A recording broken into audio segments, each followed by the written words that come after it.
Қазіргі сабағымыздың тақырыбы дидактика туралы ұғым. Тақырыбымызды бастамас бұрын педагогиканың бөліктерін еске түсіре кетейік. Педагогика негізгі 4 бөлімнен тұрады. Бірінші бөлім педагогиканың жалпы негіздері, екінші бөлім тәрбие теориясы, үшінші бөлім дидактика оқыту теориясы және төртінші бөлім мектептану. Біз бүгінгі сабағымызда дидактика оқыту теориясына тоқталамыз.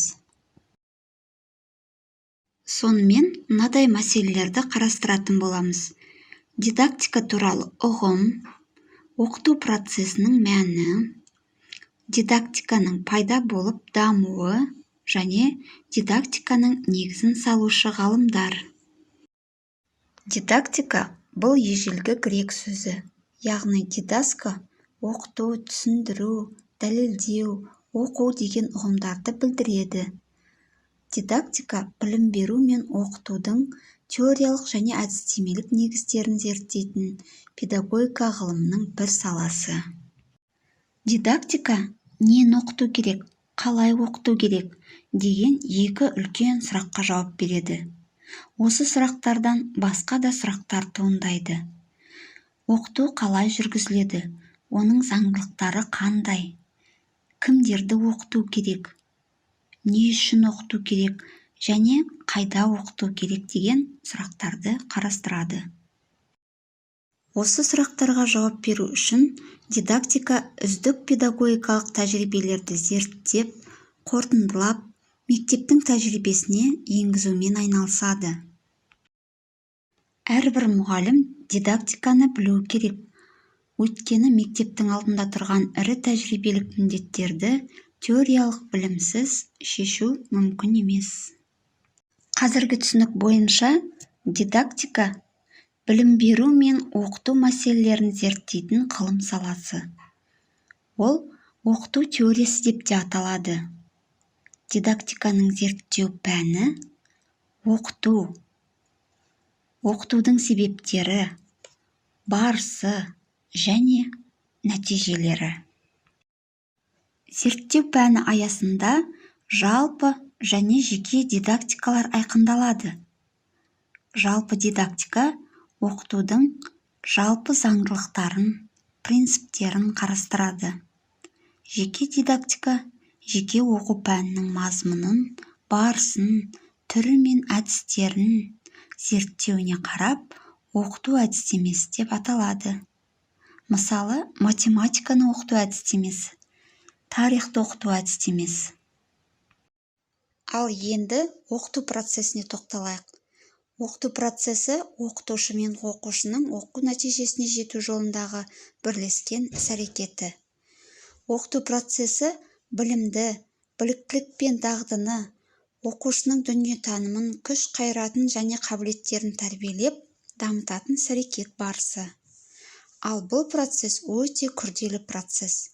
Өйткені білім оқушыға бере салатын зат емес. Нені оқыту керек деген білім мазмұнын оқушыға игерту үшін мұғалімге арнайы дайындық керек. Оқыту процесі екі жақты процесс.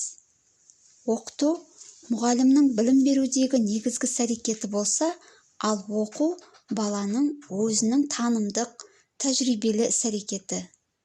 Осылайша, оқушының таным әрекеті, мұғалімнің бағыт-бағдар беруі, оқушыны жетелеуі, оқытуды ұйымдастыру арқылы жүзеге асады.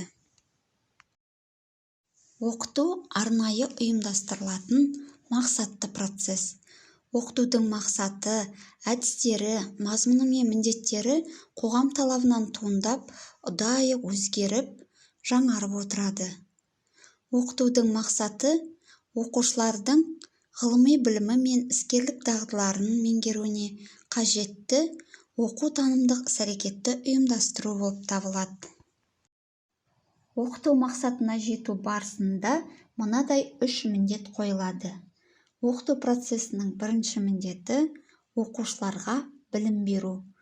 Білім беру біріншіден ғылым негіздеріне сай оқушыларды нақты фактілермен, заңдылықтармен қаруландыруды қамтамасыз етсе, екіншіден солардың негізінде айналасындағы әртүрлі құбылыстарға, оларға деген ғылыми көзқарастарын қалыптастыру болмақ.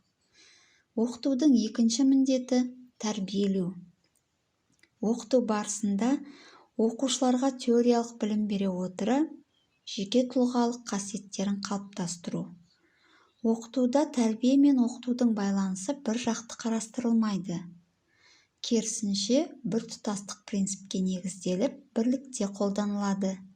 Демек, тұлғаға білім бере отырып, оны тәрбиелейміз. Тәрбиелей отырып, білім береміз. Сөйтіп, тәрбие процесі дұрыс ұйымдастырылған жағдайда оқытудың барысына қолайлы ықпал етеді. Оқытудың үшінші міндеті дамыту. Оқыту барысында оқушыларға білім беру, тәрбиелеу негізінде тұлғаның ақыл-ойын, сана-сезімін, шығармашылық қабілетін, тағы басқа көптеген тұлғалық қасиеттерінің дамуына оң әсер ету. Демек, тұлға жан-жақты қалыптасып дамиды. Байқағыштығы, ойы, есі, қиялы секілді психикалық процестерін дамыту болып табылады. Ал енді дидактиканың пайда болып дамуы мен оның негізін қалаушы ғалымдарға тоқталайық. Дидактиканың негізін қалаушы чех педагогы Ян Амос Каменский. Оның 1657 жылы шыққан ұлы дидактика кітабында оқытудың мақсаты, әдістері, принциптері және сынып сабақ жүйесі туралы жазған. Каменский басты мақсат адамшылық, оған жетудің жолы білім беру және оқыту деп есептеді. Ол өмірге керекті білімдерді беруге шақырып, оны түсіндіру үшін жаттығу, тәжірибелік әдістерді қолдану жағын ұсынды. Сонымен қатар, Каменский сынып сабақ жүйесін терең зерттеді.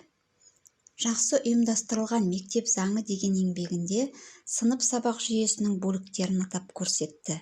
Олар оқушыларды мектепке бір уақытта қабылдап, сабақ аяқталмай ешкімді одан босатпау, оқушыларды сыныптарға бөлу, әр сыныпқа бір бөлме беру, күніне 4 сабақ өткізу, әрбір сағатта істелген жұмыстарды жоспарлау, қоңыраудың соғылуы, тәртіп, бір сабақтың ұзақтығы 1 сағаттан аспау керек, сабақтың күзде басталуы, мінеки осылардың бәрін өз еңбектерінде көрсетті. Сонымен қатар, Каменский оқушыны жақсы сезімге бөлейтін әдістердің пайдалылығын дәлелдеді. Ол саналылық, белсенділік, көрнекілік, жүйелілік және сабақтастық, жаттығу және түсініктілік принциптерін ұсынды. Оқытудың бұл принциптері бүгінгі күнде де маңызын жойған емес. Каменский еңбегінің ұлы дидактика деп аталуының мәні де осыда. Сонымен қатар, оқыту теориясына үлес қосқан ғалымдардың бірі Жан-Жак Руссо. Жан-Жак Руссо «Эмиль немесе тәрбие туралы» деген еңбегінде халыққа білім беруді, әр адамды дамытуды, баланың белсенділігін көтеруді ұсынды. Өз заманының мектебін өмірмен байланыспағандығы, кітап тілімен көп сөйлейтіні үшін сынады.